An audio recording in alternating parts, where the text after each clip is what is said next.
1997 నుంచి 2007 వరకు 10 సంవత్సరాలు 7 ప్లేయర్స్ అయితే ఇండియా కెప్టెన్గా చేశారు.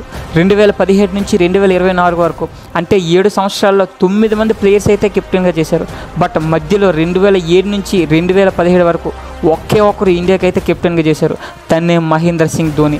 538 మ్యాచెస్లో 17,226 రన్నులు, 108 50s, 16 centuries, 4,876 test runs, 10,773 ODI runs, 1,617 T20 runs and back to back ICC ODI player of the match. 2007లో T20 వరల్డ్ కప్, 2013లో ఛాంపియన్స్ ట్రోఫీ, 2010 అండ్ 2016లో ఆసియా కప్, 2011లో ఓడిఐ వరల్డ్ కప్, 2008 అండ్ 2010, 2013లో Border Gavaskar trophy, 2010 and 2011లో ICC test match, 2008లో CV series cup, 2010 and 2016లో T20 champions league, 2010, 2021, 2018, 2021, 2023లో ఏకంగా 5 IPL trophies అయితే ఉన్నాయి. And Rajiv Gandhi Khel Ratna award, Padma Shri, Padma Bhushan, lieutenant colonel and రీసెంట్గా ICC hall of the fame. ఇన్ని అవార్డ్స్, ఇన్ని రికార్డ్స్ చెప్తుంటే నాకే ఆయాసం వచ్చేస్తుంది.